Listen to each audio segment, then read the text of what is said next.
السلام عليكم ورحمة الله وبركاته. أهلا بيكم حبايبي في قناة ساينس ببساطة مع ميس سارة أبطال جريد فور. ايه أخبار الساينس معاكم؟ حبيتوه صح؟ مادة لذيذة مش كده؟ طيب تعالوا بقى ناخد lesson 3. lesson 3 أنا قسمتهولكم برضو على بورتس. احنا اتفقنا ناخد بورت نذاكره كويس ونفهمه. لو اي حاجة وقفت معاكم تبعتولي في الكومنتس، بفرح جدا بالكومنتس بتاعتكم وبرد عليها باهتمام. احنا دلوقتي بنتكلم في lesson 3 عن السيستم. هناخد بعض السيستمز في living organism اللي هو الهيومن. اولا هما living organisms اللي هو مين؟ يا اما human يا اما plant يا اما animal. living organisms اللي هي الكائنات الحية. الكائنات الحية بتكون يا اما human انسان، يا اما plant نبات، يا اما animal حيوان. احنا بقى هناخد two systems موجودة في our body، يعني في جسمنا احنا. يعني ايه system اصلا؟ السيستم دوت هو group of organs، مجموعة من الاعضاء working together، يعني بتشتغل مع بعضها to do a specific function، عشان تعمل وظيفة محددة. يعني مثلا لو جيت قلتلك ايه digestive system؟ الدايجستيف سيستم ده بالعربي اللي هو الجهاز الهضمي، والجهاز الهضمي ده مسؤول عن هضم الطعام. ففي مجموعة أعضاء مع بعضها كده بيشتغلوا مع بعض عشان يعملوا الوظيفة دي اللي هي هضم الطعام. طيب دلوقتي احنا هنتكلم عن الدايجستيف سيستم والريسبيراتوري سيستم. عايزاكم تعرفوا اشمعنى دول اللي هنتكلم عنهم. أصل digestive system و respiratory system work together to get energy from food and breathing، يعني الاتنين بيشتغلوا مع بعض لحاجة معينة، واللي هي ان هم يستخرجوا الطاقة من الأكل اللي انت بتاكله، وكمان مسؤولين عن عملية التنفس، والعمليتين مرتبطين ببعض جدا. طب احنا النهاردة هنتكلم عن مين؟ احنا النهاردة هنتكلم عن الدايجستيف سيستم اللي هو الجهاز الهضمي، وان شاء الله الفيديو اللي جاي هنتكلم عن الريسبيراتوري سيستم. الدايجستيف سيستم is a system which break down food into the smaller particles to help the body to use it to get energy. يعني ايه الكلام ده بالراحة كده؟ ده السيستم بيعمل ايه؟ بيعمل بريك داون للفود، يعني بيكسر الاكل اللي انت بتاكله. ليه بيكسروا الايه؟ بيكسروا السمولر بارتيكلز، الاجزاء صغيرة جدا. طب ليه برضو؟ to help the body to use it to get energy، عشان يساعد جسمك انه يستفيد منه ويستخرج منه الطاقة. بالراحة كده. دلوقتي ماما لما تقولك كل جزر علشان الجزر بيقوي النظر، هتقولي يا ميس دلوقتي انا اكلت الجزر، انا عمري ما شفت الجزر عند عيني، ازاي بقى؟ ايه اللي بيطلع الجزر عند عيني؟ اصل الجزر ده بيدخل جوه الدايجستيف سيستم اللي هو الجهاز الهضمي، ويتكسر لحتت صغيرة جدا، والفيتامين اللي في الجزر هو اللي بيدخل للدم، وبعد كده بيوصل لعينك فيقوي النظر. عرفت بقى؟ شفت ان ماما عندها حق. طب لو جيت قلتلك ايه هي عملية الدايجيشن اصلا؟ ايه هي عملية الهضم اساسا يعني؟ هتقولي it's a process of breaking down food، يعني هي عملية تكسير الطعام.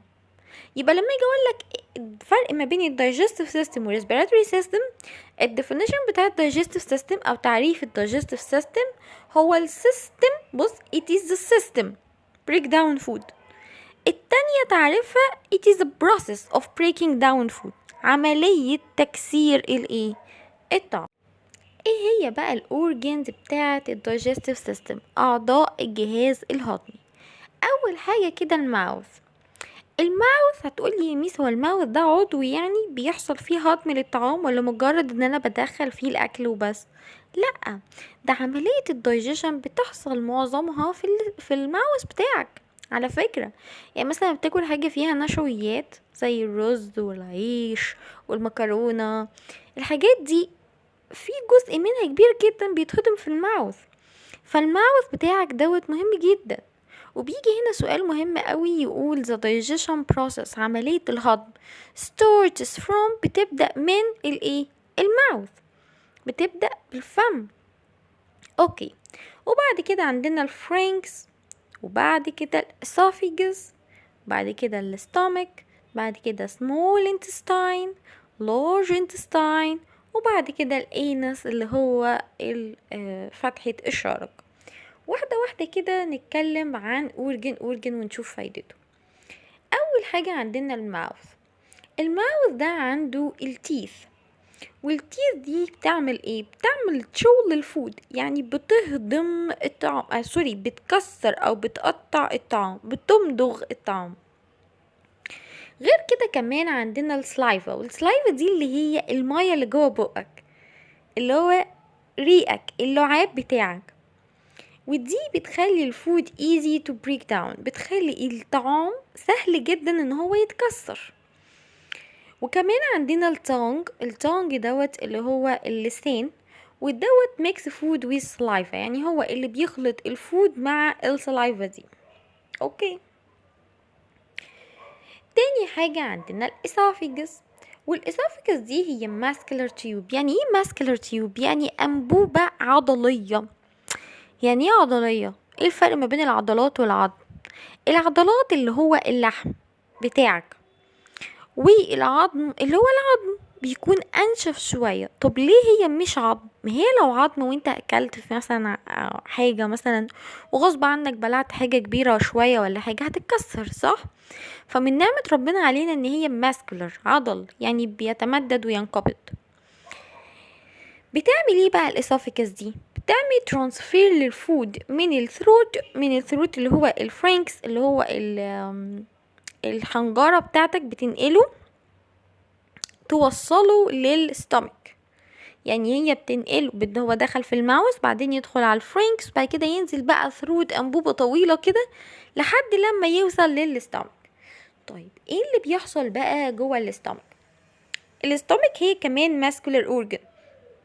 خلاص عرفنا ليه هي ماسكولار، عشان تعرف تتمدد لما انت تاكل حاجة. طيب قالك الاستومك دي بيكون فيها liquids وانزيمز، يعني بيكون فيها سوائل كده وحاجة اسمها انزيمات. بتعمل ايه دي؟ change food into soupy liquid، يعني بتحول الفود لحاجة كده سوبي يعني سائلة. عارف انت لما ماما تمسك الطماطم الجامدة دي وتحطها في الخلاط فتتحول عصير طماطم؟ اهو بالظبط الاستومك بتاعتك عاملة شبه الخلاط، بتعمل كده. طيب الفود بقى السين ستومك بيقعد في الاستومك بتاعتك for few hours، يعني لحبة ساعات كده، وبعد كده moves to small intestine by stomach muscle، يعني بيتنقل بقى من الاستومك بعد ما خلاص اتهضم فيه الحاجات المهمة. تاخدوا الكلام ده بالتفصيل اكتر في جريد 6 ان شاء الله بإذن الله، بس دلوقتي انت بتاخد السيستم دوت بشكل عام يعني. فالفود بيقعد في الاستومك، اتفقنا لحبة hours لفيو hours كده، وبعد كده بيتحرك للسمول انتستاين. ازاي؟ الماسلز ديت اللي هي العضلات اللي في الاستومك تقعد تنقبض وتنبسط كده لحد لما ينزل للسمول انتستاين.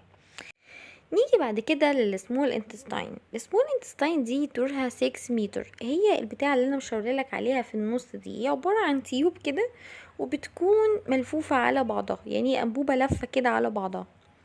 هي طولها 6 متر عشان تفهمني بس، يعني ايه 6 متر؟ انت طولك متر و30، متر و40، متر ونص يعني، تمام؟ هي 6 متر بقى. انت متخيل هي قد ايه طويله موجوده جوه جسمك؟ طب ازاي؟ لا، وفي الحته الصغننه دي هي ملفوفه حوالين بعضها، ف سبحان الله، يعني ايه واخده الحيز الصغير اللي انت شايفه ده. مالها دي بقى؟ قالك لو خدت بالك كده في تو جرينز، هتفهم الكلام ده بعدين يعني. الليفر والبنكرياس. الليفر والبنكرياس دولت بيعملوا ايه؟ سكريت يعني بيفرزوا secrete enzymes in small intestine، يعني هما بيفرزوا انزيمات جوه السمول انتستاين دي. طيب وبعدين بعد لما بيفرزوها الفود بيحصله دايجيشن، بيتهضم بقى خلاص، تمام؟ فاكر الجزر اللي كلتها اللي كان فيها فيتامينز؟ السمول انتستاين فيها حاجة اسمها blood vessels أوعية دموية، بتشوفها كده في ايدك. تمام. طيب الأوعية الدموية دي منتشرة جدا في السمول انتستاين. بتعمل ايه؟ بتمتص بقى الفيتامينز اللي كانت موجودة في الأكل اللي انت اكلته وتوديه للبلاد، للدم، والبلاد يلف بيه بقى على الجسم كله ويشوف كل اورجان محتاج ايه. طيب دي كده السمول انتستاين وخلاص، والاكل تمام. ايه بقى الحاجتين اللي فاضلين؟ ايه اللارج انتستاين والانس دي؟ واحده واحده كده. خلاص انت استفدت من الاكل. هل كل الاكل اللي انت بتاكله بتستفاد منه؟ هل كل الاكل اللي انت بتاكله هو هيلثي؟ هل كل الاكل اللي انت بتاكله جسمك محتاجه؟ لا. فبيكون في حاجات زياده جسمك مش محتاجها، فبتروح فين الويستس دي، الفضلات دي؟ بتروح لللارج انتستاين اللي هي الامعاء الغليظه، اللي هي دي عباره عن تيوب بتبدا من السمول انتستاين وبتنتهي بالانس. بيحصل فيها ايه؟ بيحصل فيها absorption، يعني امتصاص للليكويدز، للسوائل اللي موجوده في الويستس والاندايجستد فود اللي نزل. يعني الاكل بقى خلاص اللي نزل هو فيه هو سائل، تمام. فهي بتمتص السوائل اللي موجوده فيه، وبعدين بتقوم جايه convert، تحوله للسوليد، يعني لماده صلبه. ليه؟ عشان انت get rid of it، تتخلص منه. خلاص يبقى هي بتاخد الويستد ماتيريال وبتاخد الانdigested فود اللي هو الطعام الغير مهضوم اللي انت ما استفدتش منه، وتمتص منه الميه فيبقى سائل بقى خالص، يبقى سوليد، قصدي صلب خالص. فلما يبقى صلب كده سوليد بينزل عن طريق او بتتخلص منه عن طريق الانس. get rid يعني بتتخلص منه عن طريق مين؟ الانس. طبعا انتوا خلاص اتعودتوا وعرفتوا ان اخر كل لسن بيكونوا فيه حبة فوكاب كده بتساعدنا ان احنا نفهم اللسن كويس. قول ورايا بقى: digestive system، digestive system، respiratory system، respiratory system، pharynx، pharynx، esophagus، esophagus، stomach، stomach، large intestine، large intestine، small intestine، small intestine، anus، anus، true، true، nutrients، nutrients. برافو عليكم يا حبايبي. ما تنسوش لو عجبكم الشرح اللايك والشير والسبسكرايب. شوفوا الفيديوز اول باول، فعل الجرس، وتابع معايا جزء كده، وما تخشش على جزء لما تكون مذاكر الجزء اللي قبلي. اي حاجه تقف معاكم اكتبوا لي في الكومنتس، بفرح جدا بالكومنتس بتاعتكم وبرد عليها باهتمام. مع السلامه يا حبايبي، باي باي.